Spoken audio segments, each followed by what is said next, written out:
Bonjour Julien. Toi, c'était pas ton premier reInvent, j'imagine. Non, alors j'ai pas été à reInvent cette année, mais non, ça va faire 10 ans que je suis chez Amazon. Donc c'était mon 10e reInvent. Et j'en ai fait 5 à Las Vegas et j'ai présenté à 6. Ok, et aujourd'hui tu vas nous parler donc des annonces d'architecture. Je vais parler de l'architecture. Alors, architecture assez large, hein. On va parler de calcul, on va parler de réseau, on va parler un peu de service mesh et de choses comme ça. Donc il y a eu pas mal de petites annonces assez sympas. Ok, tu vas dans l'architecture tech. Ouais, architecture, c'est large. Je travaille avec les équipes de Solutions Architect chez AWS, donc on va vraiment aller au niveau du business. Vous pourrez me retrouver d'ailleurs pour la session business un petit peu plus tard, et on peut aller assez bas sur les architectures de CPU. Donc on va essayer de toucher un petit peu à tout ça ce matin.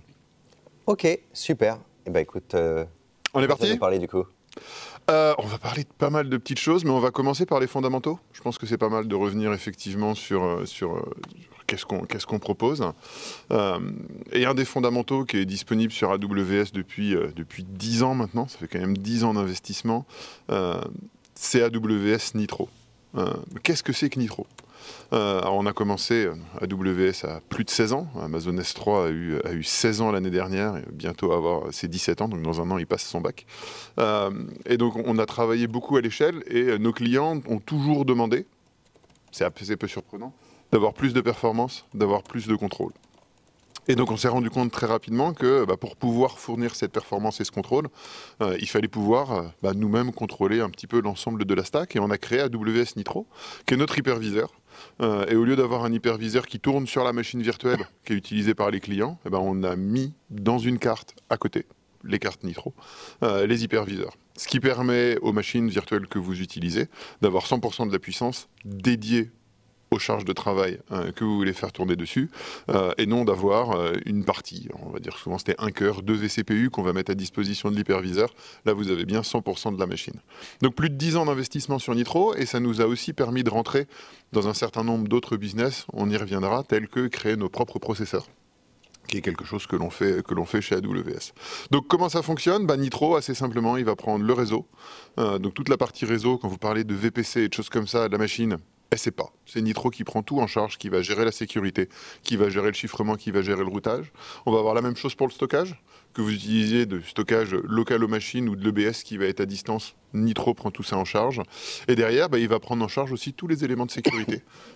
Donc on peut parler de Nitro, on a Nitro Enclave, on a plein de fonctionnalités de sécurité avancées qui sont mises à disposition. Et au-dessus, il va fournir un hyperviseur sur lequel on va lancer les instances. Donc ça fait 10 ans, et en 10 ans on continue à avancer. On a lancé la V5 de Nitro. Alors ça paraît comme ça assez... V5, qu'est-ce que ça veut dire? C'est la nouvelle génération des processeurs, donc on travaille beaucoup sur des instances ARM. Et donc pour Nitro, on a doublé le nombre de transistors.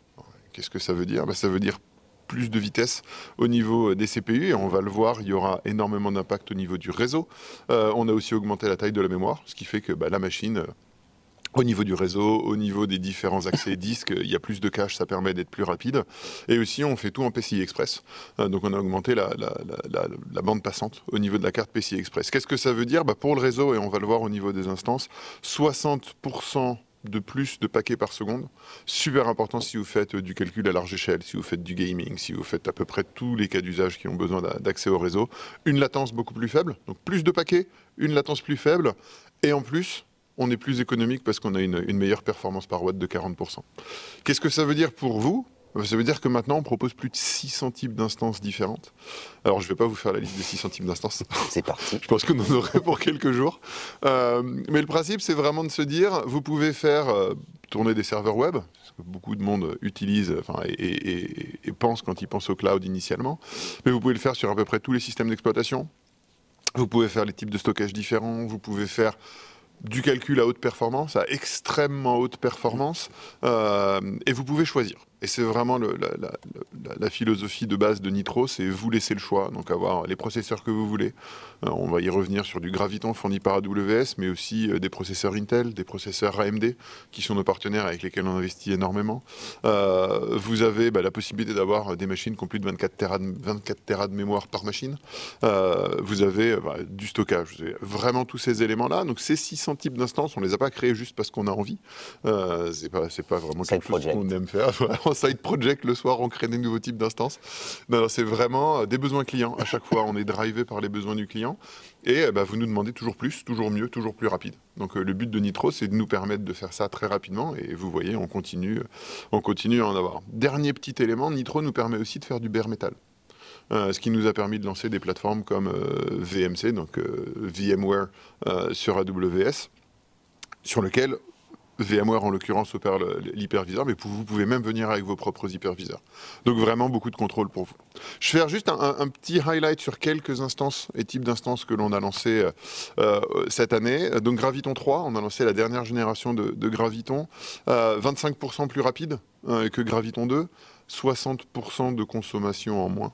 Donc ça, c'est vraiment le point important. On est vraiment sur du développement durable aussi. Donc l'efficacité par watt est vraiment un point important. Donc Graviton 3 nous permet d'avoir les mêmes performances pour 60% d'économie d'énergie. Et en ce moment, c'est quand même quelque chose d'assez important. Je parlais du HPC. Je vais faire juste une pause sur 3 types d'instances au niveau du HPC. Et le petit point clé là-dessus, c'est 200 gigabits par seconde de réseau disponible sur les instances C7GN. Donc C7GN, c'est des instances Graviton, nouvelle génération Graviton 3E, qui permettent vraiment d'avoir du réseau assez particulièrement rapide. Enfin, 200 gigs, ça reste un rêve pour beaucoup quand même. J'ai pas ça chez moi. Voilà, j'aimerais bien l'avoir à la maison. Ça marche pas. Et encore une fois, on a des paquets par second qui sont beaucoup plus rapides. Et en plus, on a la possibilité, grâce aux architectures Graviton, d'avoir beaucoup de parallélisme. Donc vraiment quelque chose de très utile. Au niveau du HPC pur, donc là on va même un cran plus loin pour avoir des charges de travail qu'on dit tightly coupled, donc vraiment quelque chose qui a besoin de beaucoup de réseaux, de beaucoup de capacités en local.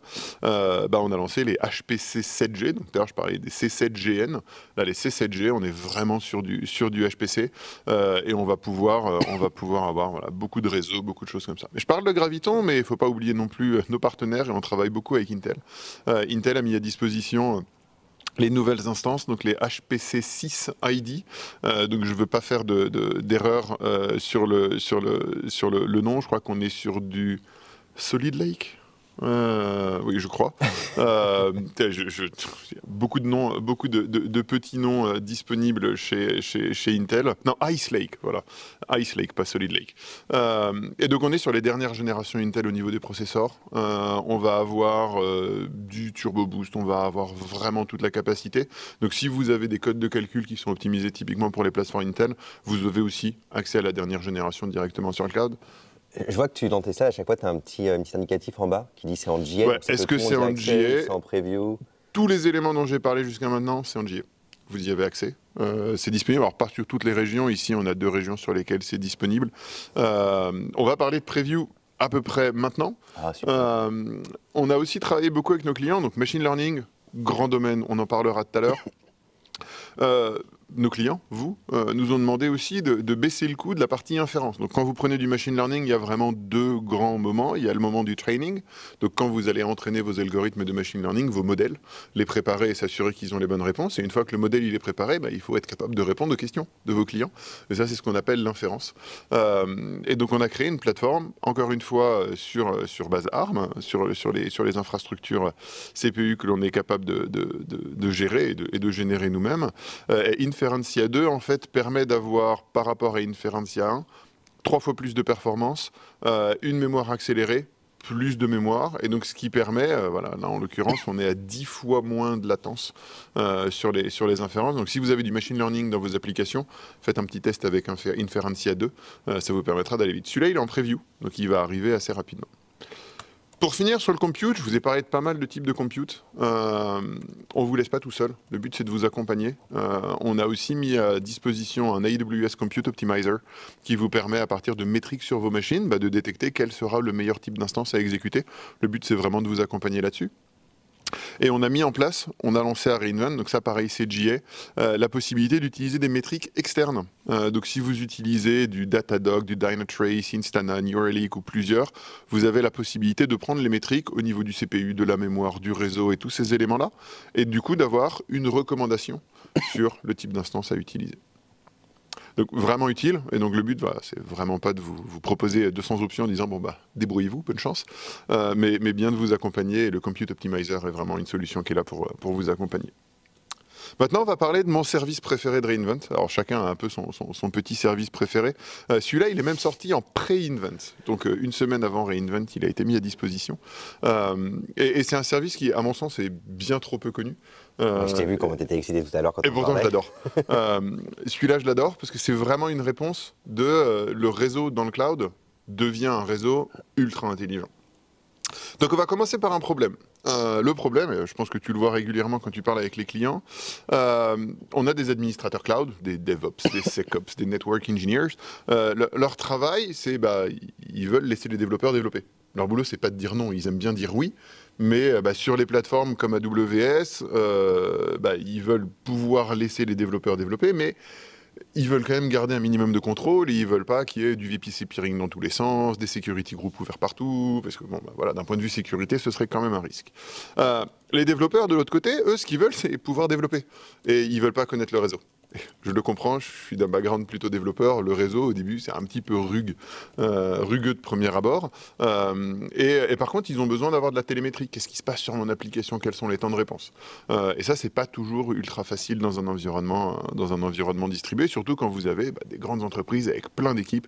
C'est assez difficile à faire. Donc AWS permet depuis un moment, à travers les load balancers, d'avoir plein de visions, mais il reste quand même un aspect réseau. Quand vous voulez qu'une équipe A mette à disposition leur microservice à une équipe B, il va falloir certainement avoir des comptes, du VPC peering, des droits qui sont mis entre les différents éléments. C'est pas toujours super facile. VPC Lattice, qui est un tout petit service comme ça, qui paraît pas, est vraiment fait pour ça. Le but de ce service-là, c'est de donner la possibilité aux développeurs de se focaliser sur leur application et aux administrateurs de gérer les accès. Toute la partie réseau est complètement gérée. Donc comment ça fait ça? Ça gère complètement la connexion entre les VPC. Donc j'ai un service dans un VPC A que je veux utiliser dans un VPC B. Lattice va faire apparaître, comme par magie, ce service dans l'instance qui est dans le VPC B. Et toute cette partie-là, en fait, est gérée par AWS Resource Manager. Donc, vous avez la possibilité, en tant qu'administrateur, de dire, voilà les services du côté A qui vont être disponibles du côté B. Vous avez les politiques de sécurité. Vous pouvez vraiment tout gérer. Et ça donne surtout une fonctionnalité, enfin, plein de fonctionnalités additionnelles. On adore le DevOps, les Canaries, le Blue Green et tous ces systèmes-là. Et en fait, VPC Lattice va le mettre à disposition. Donc, en tant qu'administrateur, je peux dire, ou développeur, j'ai une nouvelle version de mon application, j'aimerais bien petit à petit avoir du nouveau trafic. L'admin peut aller chercher et dire, je vais mettre 10% de mon trafic sur la nouvelle version du service. Et tout ça, c'est géré complètement de manière transparente pour les développeurs. Et ce qui est encore plus top, je trouve, donc, si vous avez entendu ce que j'ai dit, finalement, vous dites, mais il y a déjà Istio, il y a les services mesh, il y a tous ces éléments qui existent déjà. Le problème principal de ces éléments-là, c'est qu'effectivement, même si vous pouvez utiliser des services mesh, souvent c'est dans un monde seulement containers. Quand vous commencez à parler avec des instances, quand vous commencez à parler serverless, l'intégration n'est pas toujours parfaite. L'intérêt de VPC Lattice, c'est que vu que c'est géré au niveau du réseau, et que c'est complètement abstrait au niveau du réseau, ça répond aux instances, ça répond aux conteneurs, ça répond aux serverless. Et vous avez vraiment un contrôle complet et la possibilité, la meilleure manière de le voir, c'est vous téléporter vos services sur les instances qui vont devoir les utiliser et vous gardez un contrôle complet au niveau de la sécurité. Ça donne des réponses à peu près tout le monde. Donc, si je reprends les network administrators ou les personnes DevSecOps de tout à l'heure, ils peuvent laisser un contrôle beaucoup plus grand aux développeurs en gardant complètement la main. Ils ont la possibilité de mettre des règles de sécurité. Mathieu, qui viendra tout à l'heure et parlera plus spécifiquement de la sécurité, est très content de voir ces fonctionnalités-là. Et en plus, vous avez la possibilité d'avoir finalement ce catalogue de services. Et donc pour les administrateurs, ce n'est pas des fichiers Excel qui se baladent à gauche à droite avec des listes de services et des adresses IP. Il y a bien un catalogue qui est géré en temps réel qui vous permet de voir tous les services sources et par qui ils sont utilisés. Donc d'un point de vue architecture, gestion des dépendances, c'est assez magique. Et pour les devs, en fait, c'est super simple. Vous le faites, c'est une adresse IP locale de la machine, donc comme votre Instance Metadata Service si vous l'avez déjà utilisé, et si vous ne l'avez pas utilisé, utilisez-le, c'est très bien. Et vous aurez la possibilité directement d'accéder au service. Et si vous êtes un fournisseur de services, vu que vous existez sur l'instance de destination, hyper simple, et tout le réseau est géré, vous avez la visibilité, vous avez le load balancing qui vient derrière. Donc les quelques bénéfices hyper rapides. Meilleur développeur productivity, donc vous êtes plus productif. D'un point de vue sécurité, vous êtes plus sécurisé. Donc c'est quand même assez magique de se dire qu'on fait quelque chose qui vous permet d'aller plus vite et d'être plus sécurisé. C'est quand même un modèle que j'aime bien. On n'a pas une couche de complexité pour sécuriser. On n'a pas juste dit, bon, on va tout arrêter, il va y avoir 5 architecture boards pour valider les trucs. Non, ça marche tout seul et c'est vraiment disponible en quelques millisecondes. C'est intégré en profondeur avec la plateforme AWS, vous avez accès à tout. Donc vous faites serverless, conteneur, instance, vous faites vraiment tout ça. Ça passe à l'échelle. Donc il y a l'autoscaling, vraiment vous avez tous les éléments et vous n'avez pas à le gérer. Vous pouvez même avoir plusieurs plateformes. Vous avez des services qui veulent utiliser des GPU ou de l'inférence, et ben, ils pourront utiliser Inferentia, ils pourront utiliser les instances avec GPU. Et en plus, ça vous permet de limiter les coûts d'opération, parce que toute cette configuration, toute cette gestion au niveau du réseau, la montée en charge de vos routeurs, de vos services mesh et les montées de version, tout ça c'est géré automatiquement. Plein de cas d'utilisation, du cross-VPC, le Zero Trust, Mathieu reviendra, on pousse vraiment pour ce Zero Trust, vous pouvez mettre des policies IAM, vous pouvez faire vraiment beaucoup de choses. Vous avez la possibilité d'avoir du Blue-Green et tous ces éléments-là, donc pour la gestion du trafic, c'est absolument top. Et en plus, là on est vraiment sur du microservice, donc c'est vraiment fait pour du service à service. Donc VPC Lattice, si vous ne l'avez pas compris, je l'aime bien, ce service. Et je vous recommande de l'avoir. Il est en preview maintenant, donc n'hésitez pas à vous inscrire pour la preview. Et voilà, c'est vraiment un service génial pour les développeurs et génial pour les ops. Donc c'est quand même pas mal quand on a un service en tant que développeur, DevOps. dès qu'il y a quelque chose qui peut simplifier... et ça rend tout le monde content. Voilà. Et bon, il n'y a pas de YAML, mais ça c'est juste les petits problèmes de développeurs, on n'a pas nécessairement besoin de faire du YAML. C'est intégré avec CloudFormation, donc si vous voulez quand même faire du YAML, vous pourrez quand même faire du YAML. J'ai quelqu'un qui pose une question sur Lattice, que comme tu en parles beaucoup, je pense qu'on va prendre la question tout de suite. Quelqu'un qui dit, Kevin, qui nous dit VPC Lattice est utilisable dans un écosystème VPC qui est déjà des transits gateway, point d'interrogation. Alors oui, ça vient s'intégrer avec AWS Resource Manager. Le routage qui est fait derrière est un petit peu différent. Ça peut venir dans un environnement avec des transit gateway, ça peut venir dans un environnement où il n'y a pas de transit gateway, sur du monocompte ou sur du multicompte. Et le but, quand vous commencez à utiliser VPC Lattice, c'est petit à petit de bouger toutes vos dépendances dans VPC Lattice et de vous poser la question, est-ce que là, je vais avoir des besoins de routage qui vont être hors des besoins de routage de mes microservices qui passeraient par Lattice, auquel cas vous gardez un VPC peering ou une transit gateway. Je suis un peu vieux jeu, je reste encore avec mon VPC peering, mais je me mets à jour. Je dirais les transit gateway beaucoup plus souvent. Ou alors de l'autre côté, vous dire, là en fait c'est vraiment une dépendance microservice à microservice, et du coup vous pouvez isoler les VPC. D'un point de vue développeur, comme pour les bases de données, ne pas partager les VPC entre les microservices, c'est quand même une vraiment bonne pratique. Donc sur le long terme, je pense que de plus en plus, en fait, on aura vraiment du Zero Trust avec des VPC sur des comptes isolés pour les différents services, et utiliser Lattice pour mettre à disposition pour l'application en prod. Ok. On fera les autres questions après, je te laisse continuer. On parle stockage un petit peu. IFS. Alors IFS, c'est si vous ne connaissez pas, IFS c'est Elastic File System. Donc c'est un NFS mis à disposition sur AWS. Donc vous pouvez le monter en local sur les machines. Quand on a annoncé le stockage, ce que j'aime bien avec IFS, si vous faites le DF pour voir quel espace vous avez disponible, la réponse par défaut c'est 4 hexaoctets. Donc vous pouvez stocker pas mal dessus. Mais quand tu as une bande passante de 200 gigas, c'est ça, avec 200 gigabits par seconde, il faut le remplir. Et on a mis en place pas mal d'éléments. Donc EFS en fait passez à l'échelle et vous donnez plus de performance, plus vous stockiez dessus. Alors super simple, un petit peu comme Lambda quand on l'a lancé. Mais on a des clients qui nous disent, alors EFS, ce qui est bien aussi, c'est que pareil, ça fonctionne avec du serverless, ça fonctionne avec du conteneur, vous pouvez vraiment utiliser EFS dans pas mal d'environnements, et bien sûr avec les VM. Donc ça vous permet de limiter les copies ou de limiter les Docker files qui vont faire 14 gigas parce que vous avez bundlé tous les assets du site web directement dans le Docker file. Et donc EFS vous permet vraiment de faire ça de manière simple et va se monter en parallèle sur des dizaines, des centaines d'instances. Donc vraiment pratique à ce niveau-là. Mais on a pas mal de clients qui nous disent ouais, mais j'ai besoin d'avoir parfois de l'élasticité, c'est-à-dire avoir du throughput, de la performance qui va monter ou qui va descendre, ou alors avoir la possibilité au contraire d'avoir des IO provisionnés, comme on a sur les instances. Donc maintenant, on vous donne vraiment la possibilité de contrôler les modèles de throughput que vous allez vouloir avoir. Et donc avec l'Elastic Throughput, ça scale automatiquement en fonction des besoins. On a aussi mis en place des lifecycle policy, comme pour S3. Quand vous stockez des informations, ce qu'on voit, c'est que les derniers fichiers qui ont été stockés, ils sont utilisés beaucoup dans les premiers jours et premières semaines au moment où ils ont été stockés. Par contre, une fois qu'ils ont été utilisés, souvent ils disparaissent et ils vont peut-être être accédés une fois par mois. Et avec les lifecycle policy, en fait, on va avoir la possibilité vraiment de gérer ces éléments-là. Et on a pas mal de clients qui nous disaient, moi j'ai des fichiers, ils sont générés, je les utilise pendant la première journée, parce que j'en ai besoin, mais en fait, une fois que je les ai gérés la première journée, après ils sont archivés pour le long terme. Donc on a mis en place la possibilité d'avoir des lifecycle policy à un jour. Donc maintenant on a 1, 7, 14, 30, 60, 90 jours, donc vous avez vraiment un contrôle complet. Et après, comme on en parlait pour les instances, de la perf.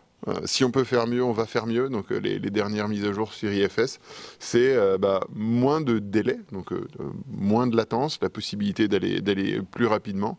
Et en plus sur les writes, on l'a vraiment fait. Alors spécifiquement là, on est sur les petits fichiers et on voit que c'est vraiment un cas d'usage. Si vous avez des gros fichiers, finalement, le délai initial d'accès aux fichiers est pas très grave quand vous avez la bande passante. Mais ce qu'on voit sur les mini fichiers, c'est que si vous avez plein de fichiers à lire, en fait cette latence initiale pour le time to first byte, donc l'accès au premier octet, là on va le réduire de 40%, donc en lecture et en écriture. Donc pour les mini-fichiers, c'est super pratique. Donc dès que vous avez des applis qui font des logs, des choses comme ça, ou qui vont stocker des petits fichiers, c'est très pratique. Je vais parler rapidement de Code Catalyst. Alors pourquoi j'en parle rapidement? Pas parce que je l'aime pas, je trouve que c'est très bien. Là, je vais prendre la partie architecte et opérateur. On en parlera aussi. On va y revenir dans vraiment pas longtemps, donc je laisserai François en parler. Code Catalyst, ça vous permet d'avoir en quelques clics tout le template de votre application complètement géré. Alors si vous avez suivi les évolutions avec Proton et les différents services qui ont été mis à disposition sur AWS, vous voyez que sur ces dernières années, on a vraiment permis aux opérateurs ou aux équipes centrales d'architecture de préparer des templates qui vont être utilisés par les équipes de développement. Et donc ça, les clients adorent, hein, on le voit avec Sam par exemple, qui le fait beaucoup. Code Catalyst, typiquement, va générer des templates Sam. Donc quand même assez sympa, et permet de mettre à disposition non seulement le template d'application, mais toute la CI/CD, les README, tous ces éléments-là directement gérés.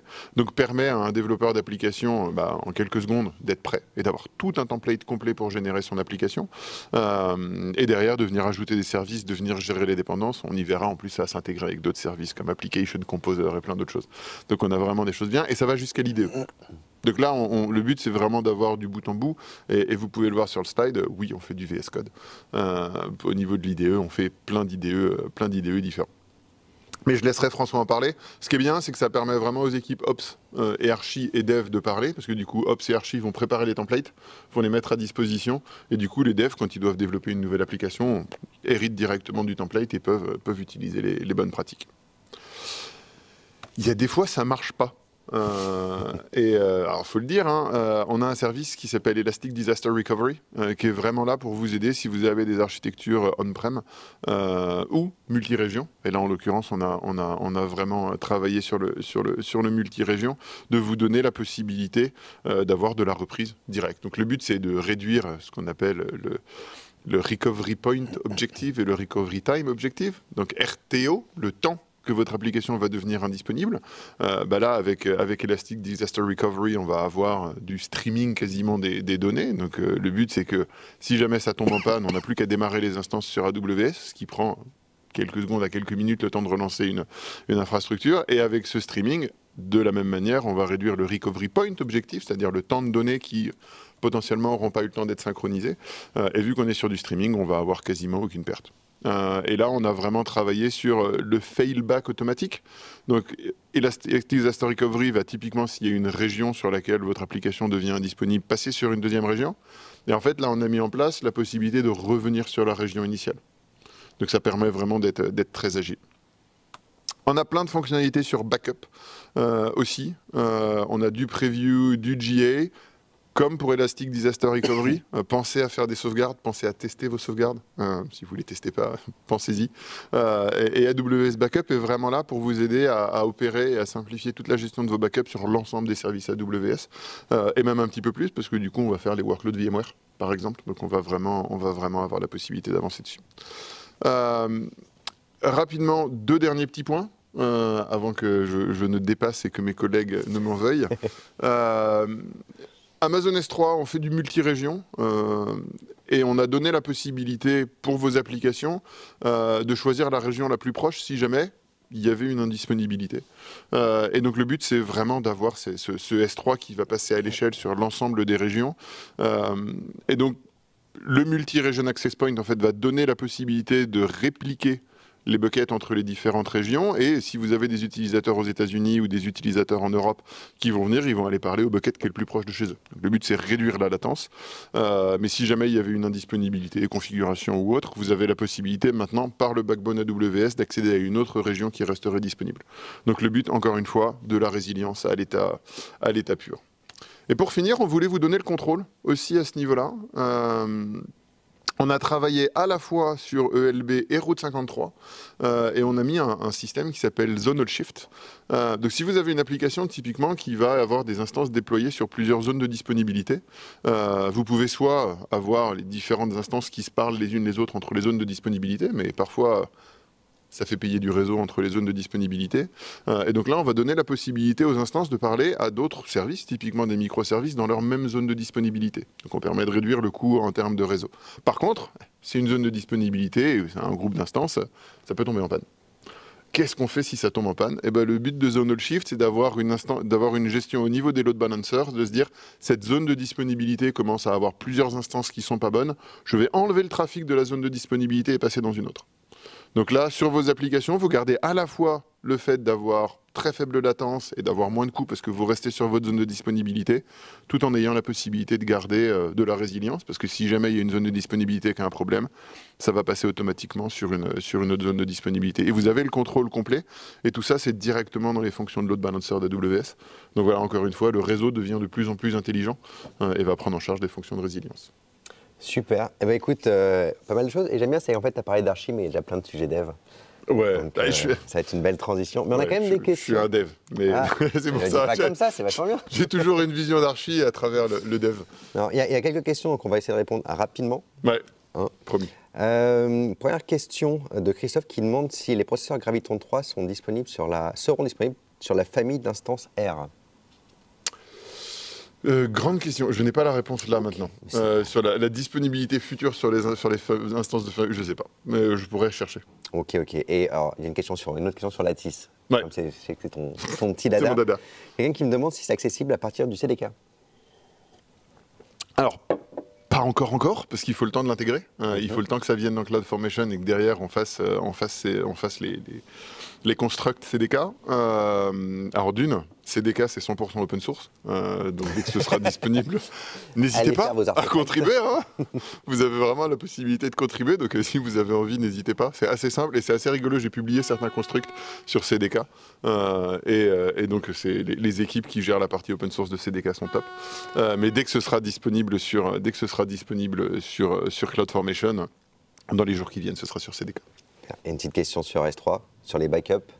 On a Grégory qui demande s'il y a toujours des limitations sur le nombre d'objets et de réplications. Faudra que je regarde en détail. Alors, une petite dernière sur le détail du détail des limitations, ça change tous les jours. Donc, et une petite dernière sur S3 Failover Control. Il y a quelqu'un qui demande s'il est possible de contrôler quelle région est passive et quelle région n'est pas passive dans la CLI, avec la CLI. Avec la CLI, je ne sais pas. Là, je suis pris de court. Ok, il me semble que oui.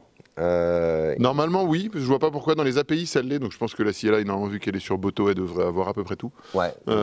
Mais j'ai pas joué encore assez avec cette feature. Par contre, petit élément, si vous préparez des certifications comme les certifications SA Pro, on a pas mal de questions sur le S3, les multi-régions, les Global Access et le multi-region access. Donc, c'est des bons sujets à réviser.